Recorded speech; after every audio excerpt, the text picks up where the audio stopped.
Sanju Samson CSK டீமுக்குள்ளே வந்ததுமே நம்ம சிஎஸ்கேட next கீப்பராக யார் இருப்பாங்க அப்படின்னு நம்ம சிஎஸ்கே ஃபேன்ஸ்க்கு எல்லாத்துக்குமே ஒரு மிகப்பெரிய டவுட்டாக இருந்துச்சு. இப்போ சிஎஸ்கேயோட நெக்ஸ்ட் கீப்பராக யார் செயல்பட போகிறாங்க அப்படிங்கிறத பற்றின ஒரு லேட்டஸ்டான அப்டேட் வந்து கிடச்சிருக்கு. ஊர்வில் பட்டேல், தல தோனி, சஞ்சு இந்த 3 பேர்த்தில் யார் கீப்பராக செயல்பட போகிறாங்க, யார் கீப்பராக செயல்படுறதுக்கான அதிக வாய்ப்புகள் இருக்குது, யார் செயல்பட்டால் சிறப்பாக இருக்கும், இதை பற்றின ஒரு ஃபுல் டீட்டெயிலை பற்றியும் நம்ம ஊர்வில் பட்டேல் பண்ண ஒரு சம்பவம் சிஎஸ்கேயோட பிளேயிங் லெவலில் கன்ஃபார்மாக இவருக்கான ஆடுலவன் வாய்ப்பு வந்து கிடைக்க போகுது. அப்படி என்ன சம்பவத்தை பண்ணியிருக்காரு, யாருக்கு எதிராக பண்ணியிருக்காரு, சிஎஸ்கேயோட பிளேயிங் லெவலில் இவரை வந்து எதிர்பார்க்கலாமா அப்படிங்கிறதையும் இந்த வீடியோவில் பார்த்துடலாம். அதுக்கு முன்னாடி சேனலுக்கு புதுசாக இருந்தீங்கன்னா சப்ஸ்கிரைப் பண்ணிக்காங்க. இந்த வீடியோக்கு ஒரு லைக்கை கொடுக்கலாம்னா லைக்கை கொடுத்துருவோம். ஃபஸ்ட்டு நம்ம ஊர்வில் பட்டேல பார்த்துடலாம். சிஎஸ்கேயோட பிளேயிங் லெவலில் இவருக்கான வாய்ப்பு வந்து கிடைக்குமா அப்படிங்கிறது ஒரு மிகப்பெரிய டவுட்டாக வந்து இருந்துச்சு. இப்போ ரீசெண்டாக பார்த்தீங்கன்னா நம்ம சிஎஸ்கேயோட பிளேயிங் லெவலில் இவருக்கான வாய்ப்பு வந்து கன்ஃபார்மாக வந்து கிடைக்க போகுது. இதுக்கான காரணம் அவர் பண்ண ஒரு மாஸ் சம்பவம் தான். இப்போதைக்கு பார்த்தீங்கன்னா சையத் முஸ்தப் அலி டிராஃபி வந்து போயிட்டுருக்கு. அதில் தான் ஒரு மாஸ் கம்பக்கை வந்து கொடுத்துருக்காரு.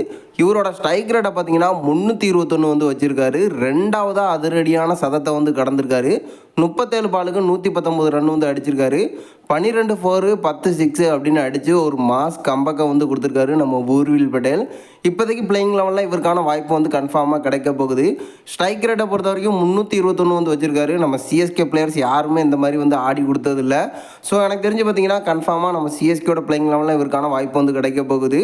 இந்த மாதிரி பிளேயராக நம்ம சிஎஸ்கே எப்போதுமே பிளேயிங் லெவலில் இருந்து எடுக்க மாட்டாங்க. ஸோ என்னை பொறுத்த வரைக்கும் இவருக்கான ஆடு லெவன் வந்து கன்ஃபார்மாக கிடைக்கும். சிஎஸ்கேல இந்த மாதிரி ஒரு சம்பவத்தை வந்து பண்ணுவதற்கு அதிக வாய்ப்புகள் இருக்குது. அடுத்து நம்ம சிஎஸ்கேயோட கீப்பராக யார் இருக்கிறதுக்கு வாய்ப்புகள் இருக்குது அப்படிங்கிறத பார்த்துலாம். ஆல்ரெடி நம்ம தல தோனி வந்து கீப்பர் வந்து பண்ணிட்டு இருந்தார். ஸோ இந்த தடவை பார்த்தீங்கன்னா எக்ஸ்ட்ரா நிறைய பிளேயர்ஸ் வந்து உள்ளே வந்துருக்கிறதுனால சிஎஸ்கேயோட நெக்ஸ்ட் பிளேயர்ஸாக யார் இருப்பாங்க கீப்பிங்களா அப்படிங்கிறது ஒரு மிகப்பெரிய டவுட்டு. இப்போதைக்கு பார்த்தீங்கன்னா ஊர்வில் பட்டேலை பொறுத்த வரைக்கும் அதிக அனுபவம் வந்து இல்லை.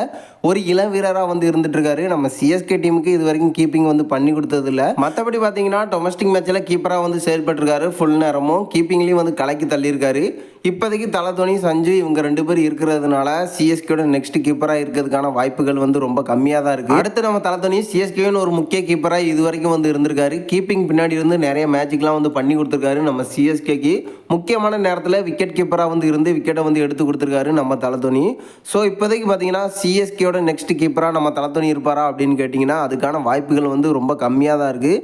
இதுக்கான காரணம் பிளேயிங் லெவலில் நம்ம தல தோனி ஃபுல்லாக இருந்தார் அப்படின்னா கன்ஃபார்மாக வந்து அடித்து சொல்வேன். சிஎஸ்கேவின் பெஸ்ட் கீப்பராக மறுபடியும் நம்ம தல தோனி தான் வந்து இருப்பார். அதில் எந்த ஒரு பிரச்சனையும் இல்லை. பட் இந்த தடவை பார்த்தீங்கன்னா நம்ம தல தோனி இம்பேக்ட் பிளேயராக விளையாடுறதுக்கான வாய்ப்புகள் இருக்குது அப்படின்னு சொல்லப்பட்டுருக்கு. ஸோ ஆடு லெவலில் இல்லை அப்படின்னா கன்ஃபார்மாக நம்ம தல தோனி வந்து கீப்பராக செயல்பட மாட்டார். நம்ம சஞ்சுவை பொறுத்த வரைக்கும் இது வரைக்கும் ஐபிஎல்ல எக்கச்சக்கமான கீப்பிங்கை வந்து பண்ணி கொடுத்துருக்காரு. இந்திய அணிக்கும் வந்து பண்ணியிருக்காரு நம்ம சஞ்சுவை பொறுத்த வரைக்கும் அதிக அனுபவம் வந்து இருந்துட்டு இருக்கு. ஸோ இதன் காரணமாக தான் தலையோட மாற்றாக நம்ம சிஎஸ்கே இவரை வந்து எடுத்துகிட்டு வந்திருக்காங்க ட்ராட் மூலமாக. இப்போதைக்கு சஞ்சு நம்ம சிஎஸ்கேவின் நெக்ஸ்ட் கீப்பராக இருக்கிறதுக்கான அதிக வாய்ப்புகள் இருக்குது. தல தோனி பிளேயிங் லெவலில் இருந்தால் கன்ஃபார்மாக நம்ம தல தோனி வந்து இருப்பார்.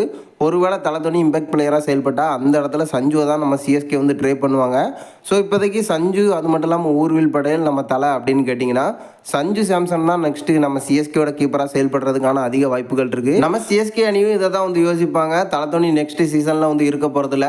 ஸோ தலை இருக்கும் போதே ஒரு கீப்பரை வந்து ரெடி பண்ண ட்ரை பண்ணுவாங்க. அந்த வரிசையில் சஞ்சு இருக்கிறதுக்கான அதிக வாய்ப்புகள் இருக்குது. நீங்கள் என்ன நினைக்கிறீங்க? நம்ம தல தோனிக்கு அப்புறமா சிஎஸ்கேயோட நெக்ஸ்ட் கீப்பராக இருக்கிறதுக்கு யாருக்கு வாய்ப்புகள் அதிகமாக இருக்குது? யார் இருந்தால் நம்ம தல தோனி போல் சிறப்பாக செயல்பட முடியும் அப்படிங்கிறத மறக்காமல் நம்மளோட கமெண்ட் பாக்ஸில் தெரிவிச்சிருங்க.